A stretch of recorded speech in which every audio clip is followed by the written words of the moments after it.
बंद आदि कैलाश यात्रा मार्ग स्थानीय टूर ऑपरेटरों के साथ ही यात्रियों के लिए बनी मुसीबत। स्थानीय टूर ऑपरेटर अश्विनी नपलचाल व पुनीत कुटियाल ने कहा कि पिछले 4 दिनों से राष्ट्रीय राजमार्ग बंद होने से आदि कैलाश यात्रा पूरी तरह से बंद हो गई है, जिसके चलते दूरस्थ प्रदेशों से पहुंचे पर्यटकों को रहने संबंधित दिक्कतें आ रही हैं। साथ ही यात्रा मार्ग बाधित होने से टूर ऑपरेटरों की भी मुश्किलें बढ़ गई हैं। जो ये अभी यात्रा मार्ग बंद हो गया, इससे बहुत सारे टूरिस्ट यहाँ फंस गए हैं। होटलों की कमी हो रही है और जो ऊपर से आने वाले हैं वो भी फंसे हैं। कुछ लोग ऊपर रुकना चाह रहे थे, लेकिन प्रशासन कह रहा है कि नीचे आओ, लेकिन रास्ता इतना गंदा है कि बाई चांस अगर कोई हादसा हो जाएगा तो उसकी जिम्मेदारी कौन लेगा? प्रशासन लेगी कि ऑपरेटर लेगा? ये सभी ने संज्ञान में लेना चाहिए, क्योंकि अब जो लोग नहीं आना चाह रहे हैं, जो अपनी सेफ्टी के लिए रुक रहे हैं, उनको भी प्रशासन और एसएसबी द्वारा कहा जा रहा है कि हम सेफ्टी से लेके आएंगे और रास्ता बिल्कुल ख़राब है। अब इस बात में अब सभी ने ध्यान रखना पड़ेगा। धारचूला में आज के डेट में सारे होटल्स फुल हैं। लगभग हर एक होटल में 30 भी हैं, तो यहाँ पर 10 होटल भी हैं, तो लगभग 300 यात्री हैं होम स्टे और होटल लगा के। और जो नए आप लोगों की बुकिंग है वो आप कैसे आप मैनेज करेंगे? अब सबको, किसी को पिथौरागढ़ रोक रखा है, किसी की जो नीचे से आने वाले थे उनकी बुकिंग वहीं रोक रखी है हमने। होने से बहुत सारी दिक्कतें आ रही हैं। जैसे कि क्या हो रहा है कि तो जैसे ग्रिप वाले काम करते हैं तो उसकी वजह से रोड बंद हो रहा है और कुछ नेचुरली लैंडस्लाइड हो जा रहा है, जिससे बहुत दिक्कतें आ रही हैं। जिन यात्रियों ने अपनी रिजर्वेशन बुक करा रखा है ट्रेन का या फिर फ्लाइट की टिकट बुक करा रखी है, वो पहुंच गए हल्द्वानी काठगोदाम और यहाँ रास्ता बंद हो चुका है। यहाँ से इन परमिट जारी नहीं हो रहा है और कुछ के जारी हो चुके हैं, वो दाखिले में फंसे हुए हैं। आज 4 दिन हो गया है और 2 दिन बाद खुलने की संभावना बता रहे हैं। तो हमारे यात्री कुछ पंचाचूली जाके भी आ चुके हैं। यहाँ उनकी असमंजस की स्थिति में है कि वो ये टूर यहाँ से आगे को बढ़ाए, यहाँ स्थगित किए या वापस जाने की स्थिति में वो लोग थोड़े परेशान हैं। तो अभी बहुत समस्या आ रही है। जिलाधिकारी रीना जोशी की अध्यक्षता में जीआईसी समकोट में बहुउद्देशीय शिविर का हुआ आयोजन। मुंशियारी के अंतर्गत समकोट स्थित राजकीय इंटर कॉलेज प्रांगण में बहुउद्देशीय शिविर का आयोजन जिलाधिकारी रीना जोशी की अध्यक्षता में किया गया। इस अवसर पर लोगों द्वारा कुल 27 शिकायतें पंजीकृत करवाई गईं, जिनके त्वरित गति से निस्तारण के लिए जिलाधिकारी के द्वारा संबंधित अधिकारियों को निर्देश दिए गए। दर्ज शिकायतों में से अधिकांश शिकायतें प्रधानमंत्री आवास योजना के तहत पक्का आवास चाहने, सड़क, पेयजल, शिक्षा, दूरसंचार, आधार कार्ड आदि से संबंधित थी। इस अवसर पर जिलाधिकारी ने अधिकारियों को निर्देश दिए कि शिविर में जो भी शिकायतें दर्ज हुई हैं, उन शिकायतों के संबंध में मौका मुआयना करते हुए शिकायतों का त्वरित गति से निस्तारण किया जाए। उन्होंने अधिकारियों से कहा कि अपने अपने विभागों से संबंधित योजनाओं से ग्रामीणों को लाभान्वित किए जाने हेतु पृथक से शिविर का आयोजन भी किया जाए। इस अवसर पर ग्राम प्रधान समकोट द्वारा ग्रामीणों की ओर से विभिन्न शिकायतें दर्ज कराई गई, जिनमें गिनी बैंड से डोकला तक सड़क के डामरीकरण, समकोट स्थित विद्यालयों में अध्यापकों की नियुक्ति, विद्यालय भवन की मरम्मत, दूर संचार कनेक्टिविटी व पेयजल समस्या शामिल थी, जिस पर जिलाधिकारी ने संबंधित अधिकारियों को समस्याओं के समाधान के लिए निर्देशित किया है। रजिस्ट्रार कानूनगो पर असहयोग का आरोप लगाते हुए धारचूला में महिलाओं ने उप जिलाधिकारी को सौंपा ज्ञापन। महिला सशक्तिकरण संगठन उत्तराखंड की संयोजक लीला बगन्याल ने मुख्यालय में तैनात रजिस्ट्रार कानूनगो पर आम जनता को असहयोग करने का आरोप लगाते हुए उप जिलाधिकारी दिवेश सासनी को ज्ञापन सौंपकर उनका स्थानांतरण कराने की मांग की है। वहीं रजिस्ट्रार कानूनगो ने लगाए गए सभी आरोपों को तथ्यहीन बताया है। उन्होंने कहा कि जनता को संबंधित सभी जानकारियां दी जाती है। ज्ञापन देने वालों में बड़ी संख्या में महिलाएं मौजूद रहीं। 2019 में भूमिहीन संबंधित में हमने फाइल जमा की थी, जिसमें दिनेश चलाल जी और लीला देवी का और चौसा वाले का भी फाइल था। 2020 में भी हमारी फाइलें देखी गई, 2022 में भी था। हमारी फाइल वेटिंग में रखा गया था, क्योंकि 2019 में जब हमारी फाइल जमा हुई उसके बाद कोविड हुआ। कोविड होने के कारण प्रशासनिक स्तर पर कोई भी भूमि समिति कार्रवाई नहीं हुई। तो हमें ये कहा गया कि इस वेटिंग में रखने के बाद जब शासन स्तर पर कोई कार्रवाई होगी तो आपकी फाइल भेजी जाएगी, लेकिन मान्यता 2010 और 2012 के बीच का ही माना जाएगा। 2019 तक का जो जियो चला उसी ही हिसाब पे चलेगा। लेकिन जब 2022 में हमने फाइल देखी तो हमारी फाइल सुरक्षित थी उस टाइम, क्योंकि ये कार्रवाई नहीं चल रहा था भूमि समिति। जब 23 में ये कार्रवाई चली, यहाँ पर आपदा आया, हमने सोचा हमारी फाइल भी आगे जाएगी। तो मार्च में जब हम फाइल देखने आरके ऑफिस आए तो हमारी फाइल पूरी गायब थी। तो इसका शिकायत उप जिलाधिकारी धारचूला को भी की, तो हमें ठोस कार्रवाई नहीं मिला। उसके बाद जिलाधिकारी के पास पिथौरागढ़ गए, वहाँ पर भी ठोस कार्रवाई मिला। उसके बाद सूचना का अधिकार लगाया हमने, तो उसमें भी ठोस कार्रवाई हमें नहीं मिला। हमें ये कहा कि तुमने फाइल वापस ले लिया हैंड में। हालांकि हमने फाइल वापस लिया, कुछ डॉक्यूमेंट्स अधूरा था, प्रधान जी का साइन नहीं था, जिसमें हमारे साथ 4-5 महिलाएं थे जो हमारे पास गवाह है।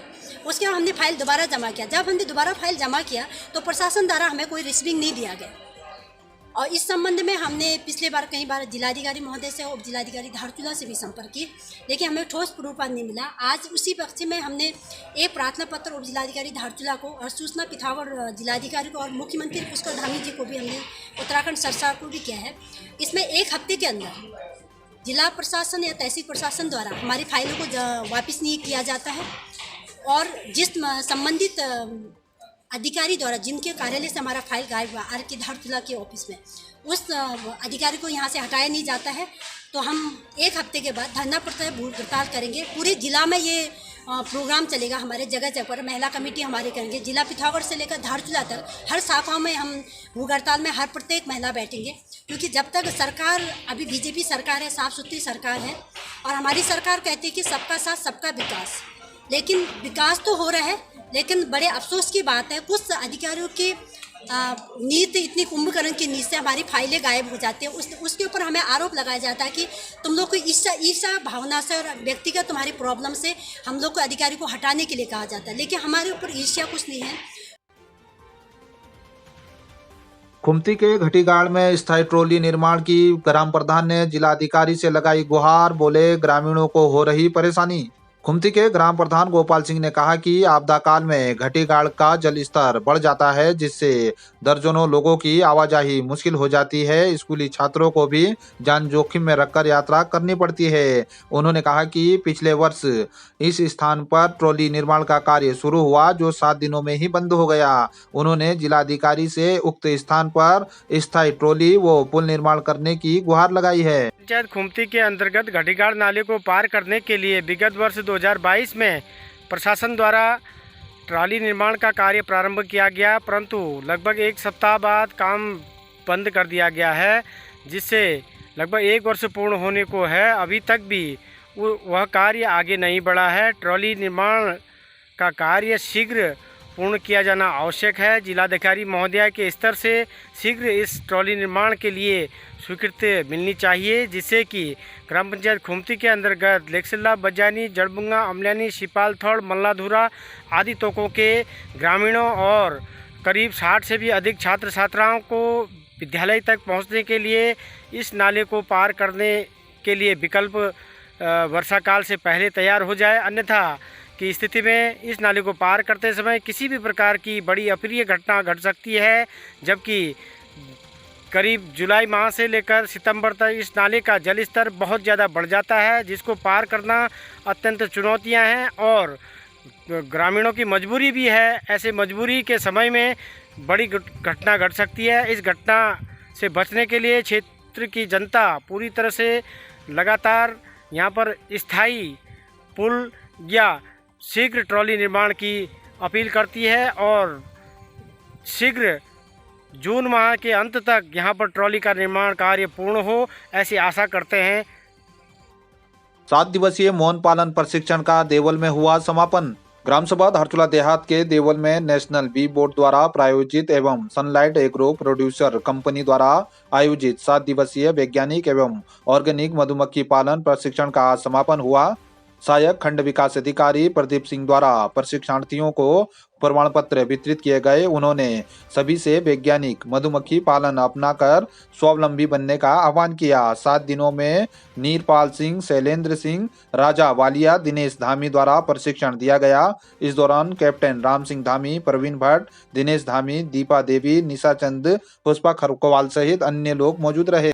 इतने उत्तराखंड में मैं आज ही देखा ऐसा, इतनी उम्र तक किसी कांग्रेस सरकार के नहीं छिकाई, बीजेपी के नहीं छिकाई, हमारी ये विभाग आके हमें छिकाया। बहुत ये फ्रेम वाली बक्सा जो है लकड़ी के है, बहुत ही अच्छा लगा, सरल लगा। और तो ढाड़ों के खोखले, पेड़ों के खोखले में तो हम अत्याचार कर रहे हैं, उनकी पूरे फ्रेम काट के खत्म कर दिया, उनकी परिवार ही खत्म कर दिया, मर गए समझो। ऐसी परेशानी हो रही है, इसलिए अब बहुत अच्छा लगा मेरे को। तो अब मैं बनाऊंगा, एक बक्सा मिलने वाला है, आशा है, और उसकी 10 बनाऊंगा मैं आने वाले प्रशिक्षण 1 साल के बाद। प्रशिक्षण बहुत अच्छा था मौन पालन का। इससे रोजगार की बहुत सम्मान योजनाएं हैं और इससे रोजगार बढ़ेगा। ये दुर्गा जी के प्रयासों के द्वारा यहाँ पलायन भी रुकेगा और बेरोजगारों को रोजगार भी मिलेगा। फायदा हो रहा है। 4 साल पहले दुर्गा जी हम ट्रेनिंग ली हो, एक बोगस थे, एक बोगस से उठे मूल्य 4 बनाया, 4 का 8 बनाया, ये आगे लिए आज कुछ स्थानीय काश्तकारों को इसमें स्वरोजगार के कई साधन उपलब्ध होंगे, जैसे मोम शहद के साथ साथ मोम, रॉयल जेली, मोनीबीस और इत्यादि चीजों की प्राप्ति होगी, जिससे हमारे यहाँ आर्थिक स्थिति मजबूत होगी, महिलाओं और किसानों की, और यहाँ पहाड़ों का पलायन रुकेगा और जो हमारा ये क्लाइमेट है ये संतुलित होने में सहायक सिद्ध होगा। धन्यवाद। हम यहाँ नेशनल बी बोर्ड के द्वारा हमारी कंपनी है सनलाइट एग्रो प्रोड्यूसर लिमिटेड, जो ऑर्गेनिक शहद की डिमांड रखती है और ऑर्गेनिक शहद ही वो सप्लाई करती है, जो पहाड़ों से यहाँ से मैं बिल्कुल जैविक ऑर्गेनिक खरीद के, और यहाँ के लोगों में उत्सुकता ज़्यादा देखने के कारण यहाँ पर 25 आदमी का कंपनी ने दिया था, एक जिले में 25 को देना है, और यहाँ ज़्यादा उत्सुकता देखने के कारण हमें अलग से एक बैच की व्यवस्था करनी पड़ी बलवा कोर्ट में, 25 का वहाँ और 25 का यहाँ पर। प्रशासन की संयुक्त टीम ने लखनपुर में 42 यात्रियों का किया rescue. SSB, SDRF, Pangla police व केएमबीएन के प्रबंधक यात्रा अधिकारी धन सिंह बिष्ट के द्वारा लखनपुर में यात्रियों का रेस्क्यू अभियान शनिवार को भी जारी रहा। आदि कैलाश यात्रा कर वापस लौट रहे तथा धारचूला से आदि कैलाश यात्रा को जा रहे कुल 42 यात्रियों का रेस्क्यू किया गया। इस दौरान एसएसबी के द्वारा यात्रियों के लिए चाय बिस्कुट की व्यवस्था कराई गई। रेस्क्यू अभियान में एसएसबी के इंस्पेक्टर कश्मीर सिंह, एसओ पांगला, संतोष तिवारी सहित अन्य लोग भी मौजूद रहे।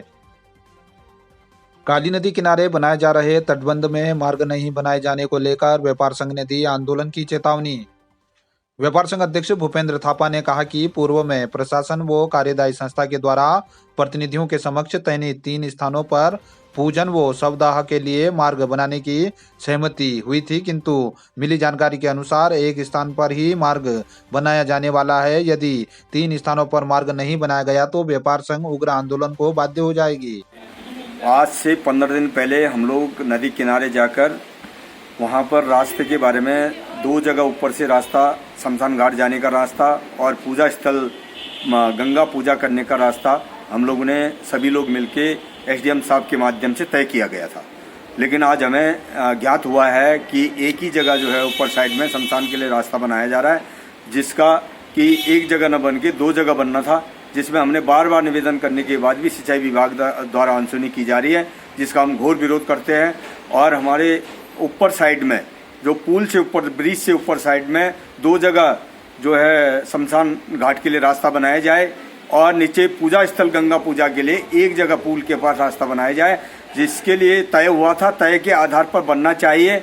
हम एक्शन साहब से अनुरोध करते हैं, इनके अधिकारियों से अनुरोध कर रहे हैं, लेकिन यदि हमारी बातों को अनसुनी की गई तो हम जो है व्यापार मंडल आंदोलन करने को बाध्य हो जाएंगे, जिसकी जिम्मेदारी शासन प्रशासन की होगी।